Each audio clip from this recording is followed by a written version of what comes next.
Although plans to construct the building had been on the drawing board for the past 10 years, the new library was officially open to students this week. Constructed at a cost of $300,000, the library boasts study cubicles, seminar rooms and an audio-visual service for the school's 1,140 students. Bays set into the wall house the library's 15,000 books, previously kept in 2 standard classrooms. The most distinctive features of the building are its high sloping roof and use of natural lighting. The school staff want the library to be a focal point for students, and if there are reactions or anything to go by, their hopes will be realised.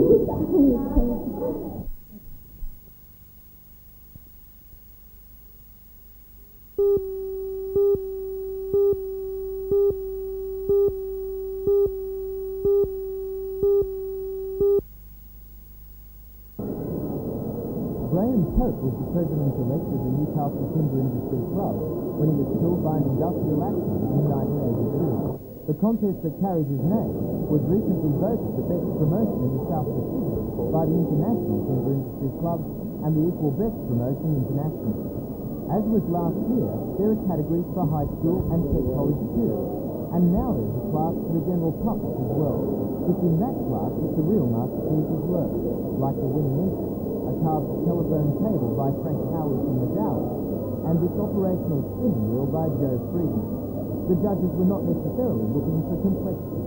This simplest of bowls won the high school section for Warren Russell at Tara High. The cost of organising and promoting the contest has led the Timber Industry Club to finance the venture with a trade display. For the rest of this week, the public can not only see top-rate woodwork, but receive expert advice on timber products.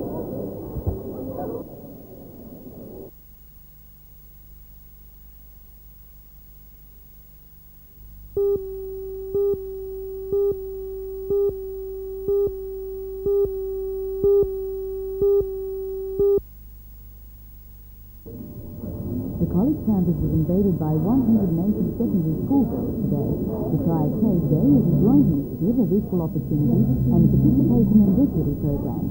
Today has been planned to enable young women to receive some basic hands-on experience in a trade area.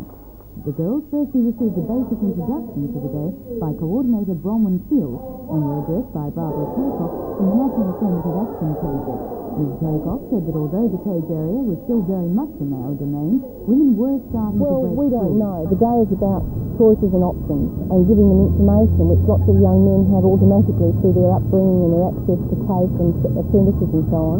And we're just trying to give them the chance to make an informed decision about whether a trade is for them or not. So they have a go to find out whether they want to be an electrician or whether a pastry cook or whatever is what they want to do. And so it's about choices and opening up options to women. But such a thing as trade apprenticeships for women is still very new and not really accepted by a lot of people. How many of these girls are actually going to go into such a thing as trade? Well, this morning we've just had a very brief introductory session and they're all very keen to get into the workshops and have a go. Now, not a lot of them are going to be trade women because the percentages are still very low, but some of them no doubt will. Many different trades could be chosen today, such as electrical, butchery, panel beating, spray painting, plumbing, pastry cooking, signwriting, video, plastic fiberglass, welding, automation. And although there was initial hesitation in getting some hands-on experience, for some it came sooner than planned.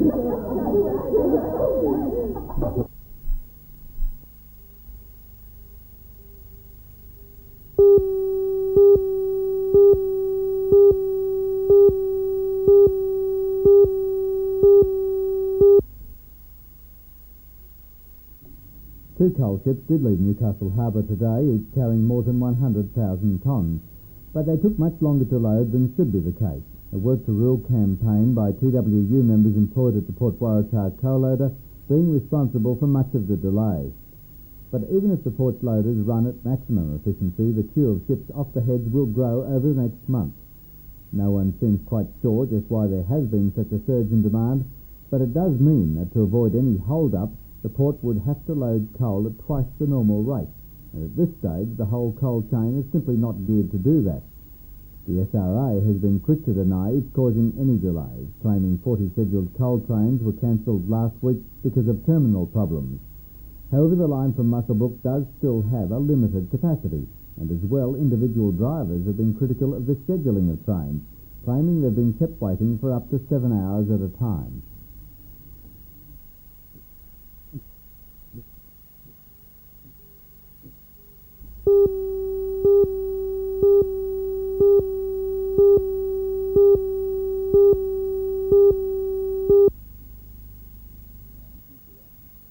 Now, I'm keen to write to Mr. Ram when I get back and tell him that it is just not on, that there should be a situation for a year or 18 months where the people of Newcastle have not got input to their own affairs. I understand there was a council meeting last Tuesday at which documents that thick were put through in a council meeting in less than 2 minutes. That is a dictatorship, no matter how well-meaning. You've also mentioned problems with our search and rescue situation here. What do you intend to do about that? I've talked to the people concerned. Something like $150,000 has been raised. I think it is absolutely and entirely proper and right that there should be government subsidy of that, perhaps on a dollar-for-dollar basis, which would bring us close to the $400,000 needed. I'm offering my good officers here. I'll be talking to Mr. Newlock, who is now State Health Minister, and Dr. Neil Blewett, the Federal Health Minister, so see if we can get this money together. I think it is absolutely and entirely proper and right that there should be government subsidy of that, perhaps on a dollar-for-dollar basis, which would bring us close to the $400,000 needed. I'm offering my good officers here. I'll be talking to Mr. Newlock, who is now State Health Minister.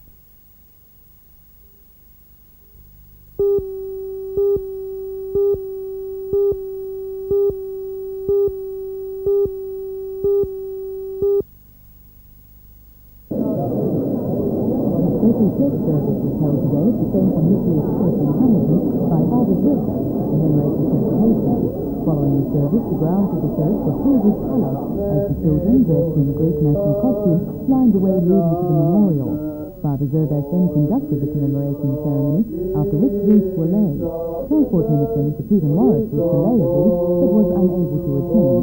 His place was taken by his brother, a member for Newcastle, Mr. Alan Morris, while the Army bugler played the last post. Tonight, the Grease and Ball Committee will present a cheque for over $5,000 to Access Industries for the Disabled, representing the proceeds of this year's Grease and Ball of Newcastle.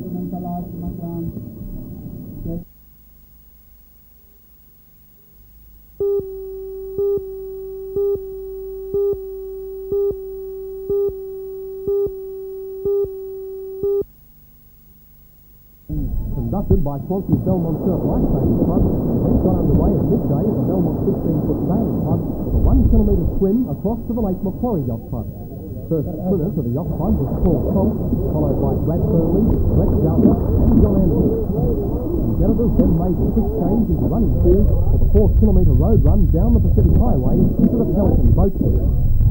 At the end of the run stage, going into the ski paddle, Brad Burnley from the Swansea Belmont Club had opened up a lead that he was to hold the through to the end, but not without having to push himself all the way. Stockton's Anderson had run himself into second place, and he was looking the only real danger to Burnley. The 2-kilometre ski paddle took competitors out towards the opening of Swansea Channel, and with the tide on its way into the going current. Under the Swansea Bridge, the currents ran swiftly, and leader Burnley really had to apply the power to make headway. Still in second spot, coming to the bridge with Anderson, and again, the currents showed little mercy. The paddle took the race up to the Swansea Belmont boat shed near the mouth of the channel, and still Burnley was showing the way. Anderson was still well over a minute behind, but his favoured board leg was next, with another 2 kilometres to go to Blacksmith Beach. However, Burnley was able to hold on to his lead and completed the Superman race with the 100-metre sprint up the beach, 30 seconds clear of Anderson. After the race, Burnley said the event provided him with valuable preparation for the upcoming Big Coolangatta Gold Ironman event. Not only was Blacksmith Beach the finishing point for the Superman race today, it was also the venue for the first of 5 Phillips Junior Surf Carnivals. About 700 competitors contested a 63-event program in the 7 years to 13 years age group. The naming of the Phillips representative team only a few weeks away, the carnival today was a big opportunity for the youngsters to press for their inclusion in that team.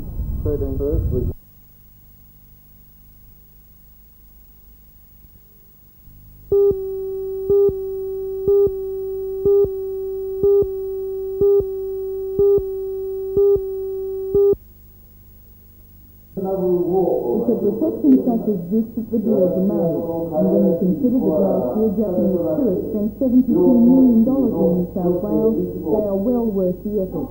The reception was held for the Minister for Tourism, Mr Michael Cleary, Lord Mayor of Sydney, Alderman Doug Sutherland, Miss New South Wales, Jen Norris, and all those associated with the tourism promotion. New South Wales seems to be changing. Once it was the sheep that had to carry all the load. Now it seems the koalas have taken some of the responsibility.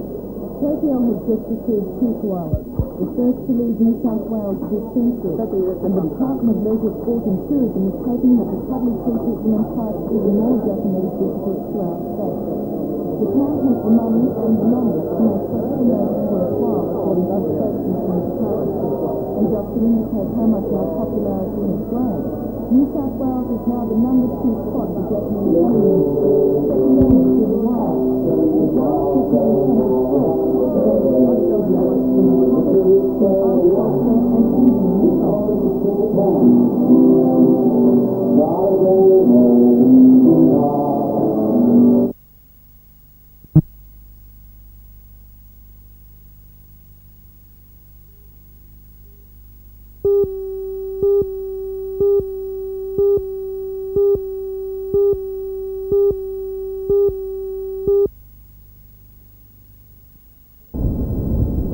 At first, it was hard to make out what the large, dark object on the beach was. A shell covered with a mass of what are commonly known as juice barnacles. But as the head slowly emerged to inspect the outside world, a few curious observers realized it was a huge sea turtle. Such turtles are usually found in the tropical waters near the Great Barrier Reef, and are seldom seen further south than Coffs Harbour. This one, however, had lost a left front flipper, probably bitten off by a shark, and probably some time ago, and it had drifted too far south. The National Parks and Wildlife crew arrived and carried the turtle off the beach and onto a waiting truck. The turtle is on its way tonight to Taronga Park Zoo in Sydney, where it will receive veterinary care and possibly be released at a later date.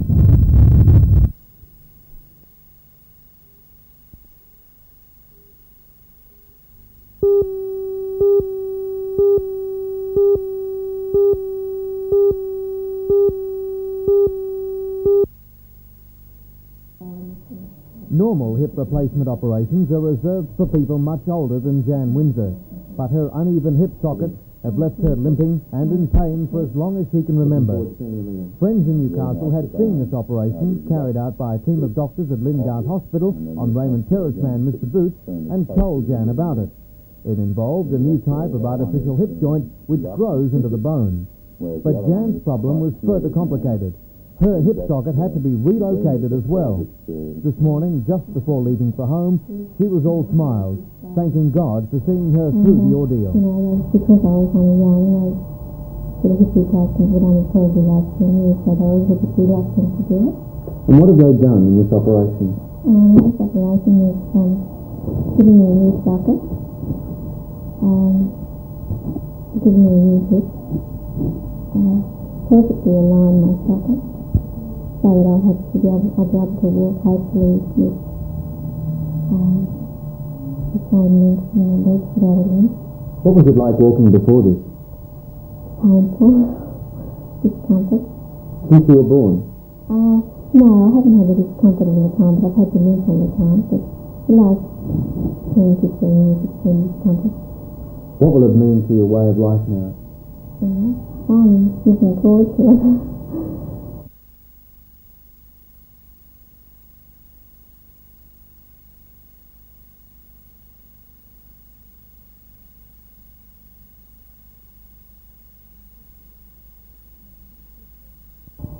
It's different. The doctor was prepared to take the risk and, and do it as he went along. Hopefully it works out medically.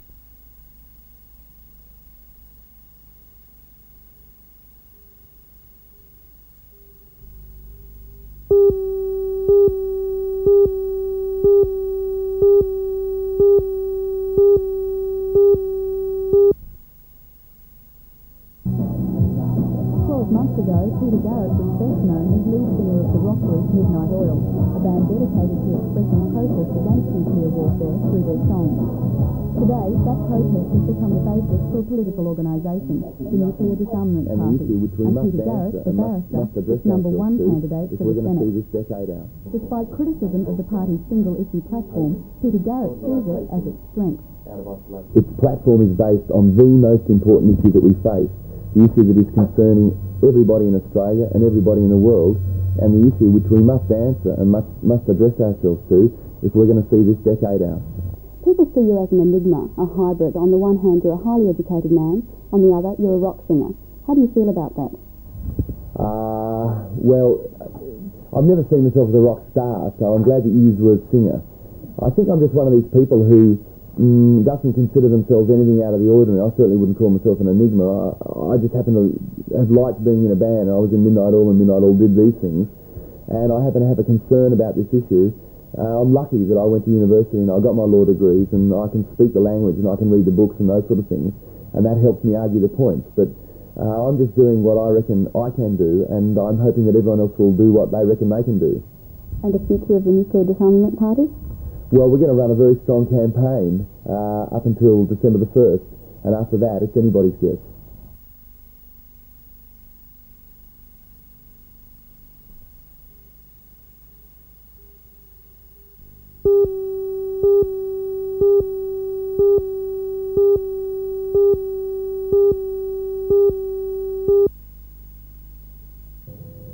The accident happened about 11:30. The dead woman's Datsun apparently straying to the incorrect side of the road to collide head-on with a laden coal truck. The impact totally crushed the driving cabin of the Datsun and sent the truck crashing off the road. The truck driver escaped with shock, but it took emergency crews an hour to free the body of the woman driver from the wreckage of her car. As rescue crews worked, it was noticed the Datsun was fueled by LPG, and there was concern that leaking gas could trigger an explosion. The Datsun apparently had no external signs that it was gas-powered. The accident closed the highway and traffic was diverted onto nearby roads for almost 2 hours.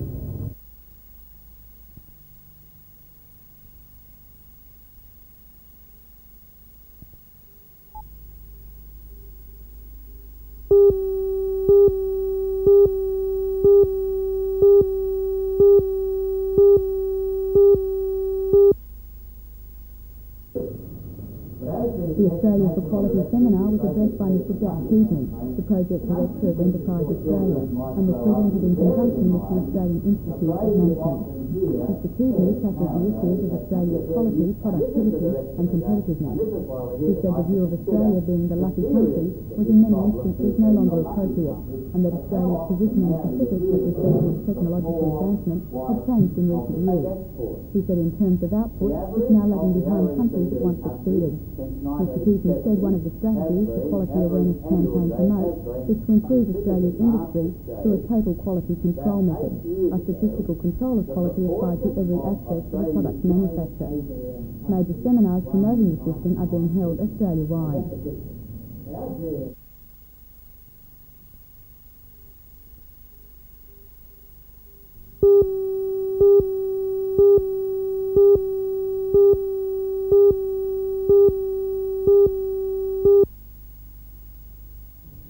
The accident happened between Union and Auckland Streets at 10 o'clock this morning. The injured man is now in Royal Newcastle Hospital with serious head and chest injuries. It took ambulance officers some time to stabilise the patient. Two of the 4 lanes at Hunter Street were blocked. A passing cyclist assisted the ambulance officers by directing traffic around the scene.